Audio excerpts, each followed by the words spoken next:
I'm gonna play a game or make a parody or maybe just a new video. It's Rivero. Let's play! Welcome back to another episode of The Legend of Zelda Ocarina of Time in Minecraft. It has been a long time since I've recorded the last video, so I may be kind of rusty. And what better temple to go through when being rusty than the Shadow Temple, my most hated temple. Mainly because of speedrunning, but that's besides the point. Starting off, we have a bunch of torches here. We could be boring and light these with the fire arrows, or we can just stand in the center here and be epic and use Din's fire. And just like that, the door opens up. In we go. So this loading screen actually takes a really long time, and I think it's another situation where you need to have render distance 11. That way everything loads in and all entities load in correctly. Over here we have a long shot spot. Don't fall in, you'll just start it back at the beginning. No big deal. The shadow will yield only to one with the Eye of Truth handed down in Kakariko Village. I mean, we could get him here without it if we absolutely wanted to. Wait, we never got the Lens of Truth, did we? In this episode, we will be actually going into the well, not the Shadow Temple. So we'll go over to Guru, who is the owner of this windmill, and play the Song of Storms. We learned this as an adult, and are now sealing our fate by playing it to him again as a child. This drains the water in the well, allowing us to now enter. Go around, go around, go around. What? It's going way too fast! So yes, if we played the song, I think we already went over this, it goes super fast. But we can now enter the well. Down here is where we will be finding the Lens of Truth, which is what we need, sort of, for the Shadow Temple. Down the ladder here, we have a nice dead skull man. We'll ignore him, we'll use a Deku Nut because, I don't know why he was looking at me, but I guess it worked out. I can hear the spirits whispering in this room. Look for the Eye of Truth, that's what they are saying. So you may think, oh, there's a dead end, what are we supposed to do? Spooky walls. So the way these work, I'm sure a lot of people are going to ask and have already asked, which is that the way these walls work are falling blocks with zero gravity on them. This allows them to float in the air and make it look like a wall, since falling blocks are the same thing as, same size as just normal blocks. It's basically like sand, except imagine sand being a different texture and also not falling. Or rather, perpetually falling, but not actually falling. Simple, right? Over here we have a wall. Technically, some of these keys we should technically only get when we get the Lens of Truth, but since we already know where they're at because I created this, I know exactly that there's one here and just around this corner for another. Right. You can tell, it's really hard to see, but you can see that these little parts right here are slightly brighter than like these. Same thing for right there, it's a little more obvious far away. But yes, right here we can get another key. Sneaky. Well, here's something that's really disappointing to me. I'll just show this off real quick. If you do not fill the corners of water, you can tell that the water level here is a little bit lower. I tried to fix most of these, but I guess this one slipped past me. One more thing in this little area that we came from, just over there, we have a little area here that we can throw a bomb at. And this, no, we already have bomb chews, but I believe the chest down here does contain more bomb chews. Yep. Interesting thing to note, I'm really not sure what it causes this. I've yet to find out, but every now and then the count for the bomb chews stops displaying. Other items display fine, but this one doesn't. The count of bomb chews is still correct, you just can't see it, unfortunately. Next to the place we bombed up, there's another wall here that we can walk through, which contains this main central area. Two locked doors on each side here that we will be opening and going through, both of which I believe just contain gold skulltulas. Otherwise, they're technically not required.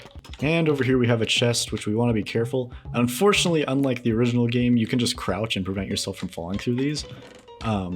The way they prevented that in the original game is interesting, because normally the Link jumps across gaps, but these types, Link just falls, so you couldn't even jump across this if you tried in the original. But yes, on that side we had the compass, and on this side we have a giant skulltula, as well as a hand that's trying to grab us. Or not. And I don't believe there's a floor here that's invisible, so we can just grab this chest, and then open this other door here. I'm starting to regret the order I did this in, because honestly it's very much easier to do this with the Lens of Truth. Basically there's just a pathway right here and right here to get over to this gold skulltula here. After we go through there, we'll go ahead and go to the other side of this area, which has a very obvious empty wall over here, leading to this area here. This statue must be the source of all water on this floor. We have a very big Triforce symbol. If we right-click and play Zelda's Lullaby, the water will lower, revealing a pot with some bombs. That's all it reveals. Not really. At the entrance of the temple, we will actually be going back there. But first, we'll go over and open up this little dirt pile here, obtaining some more Deku Nuts. And this skull's been bothering us. Get out of here. I believe if we walk this way, this wall says something here. Danger above, that's what it says. And that's just revealing that the Skulltula is there. Nothing too crazy. Over here on the left, we have some iron bars and a chest with a heart. We could not technically get through here. I think we could have just fine, even though the water was like raised up, but we could have probably still swam under. And over here we have some caskets, I guess? I'd assume that's what they're called. We could use our Deku Nuts, or Deku Sticks, to light the torches, but I'm lazy, so we'll just be using Din's Fire. And this opens up a bunch of the caskets, which may contain bad things. Mostly contains bad things. It kind of sucks because we just got the big Goron sword, and yet we're not even able to use it due to being a child. Here we are. This casket contains a key and a lot of keys. Get it? Keys? And let's stop wasting magic. Boom. And that's pretty much the only worthwhile thing in this room. Back at the start of the temple where this water used to be, it is now lowered with some more bombs and a crawl space. I hate this crawl space. I don't remember exactly what the issue was, but it's not centered. I don't know if it is like that in the original game or not, but I still hate it regardless. Going around this Skulltula because I'm too lazy to fight you. Actually, boom! He took too long. And in here we have a really terrifying enemy. Hello, hand. Ah! There's Dead Hand. This guy appears 2 times, one here in the well and one in the Shadow Temple, so we'll be seeing this guy again soon. And we just want to wait for him to lower his head so we can attack it. Otherwise he'll be completely invulnerable.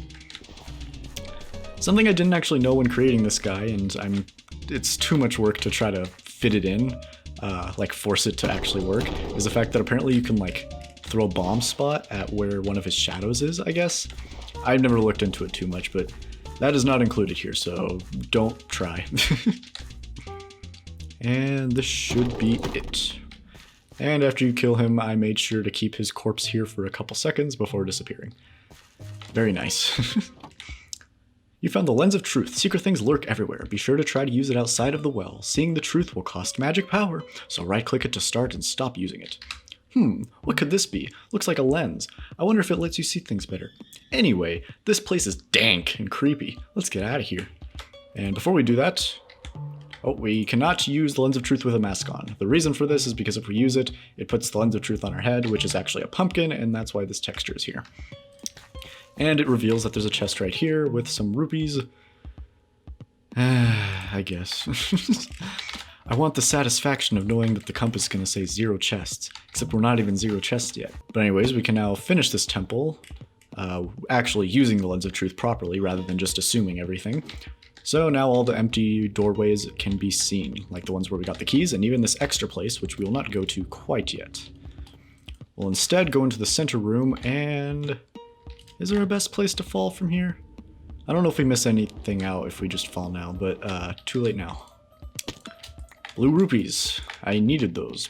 You can tell because I have full money. Technically, there's nothing really actually useful down here as far as I know. There's just a chest over here which normally contains the dungeon map, but is instead more bombs.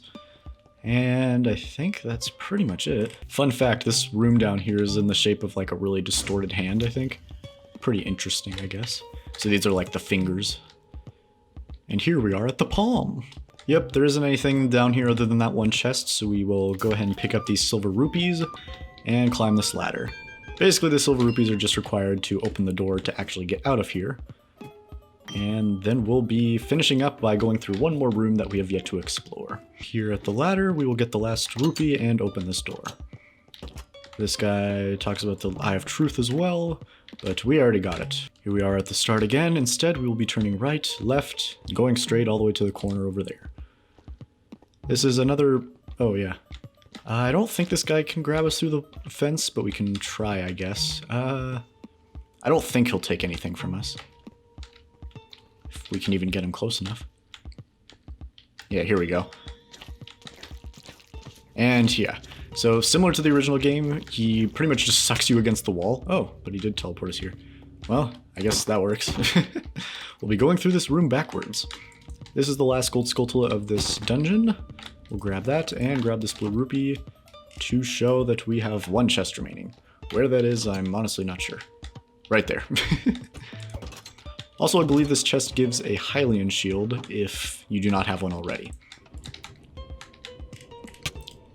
And the opposite goes for this chest where it gives you a Deku shield. Or not? Oh, we do have a Deku shield already, so yeah. And that is all the chests in this dungeon. We are basically done. We just need to get out of here now. Interesting. I believe you were technically stuck in here. Yeah, we can't get out of here because these locked doors are only one-sided. So yeah, best way to get out of here is either just fall. Okay, I guess we can just fall, yeah. Or we can just teleport out. Let's go ahead and turn back into an adult, and we will be now ready for sure to take on the Shadow Temple. So technically this episode we did both. We both did the Shadow Temple and the well. Or I guess we're doing the Shadow Temple. We have not done it yet. We have no idea if we're going to do it for sure. Actually, that's a pretty good place to stop it now that I think about it. So we're going to save the Shadow Temple for the next episode. Gotcha! So next time, for sure, on The Legend of Zelda Ocarina of Time in Minecraft, we'll be for sure doing the Shadow Temple. I'm now back in the swing of things. No rust here, as you can see. See you guys then.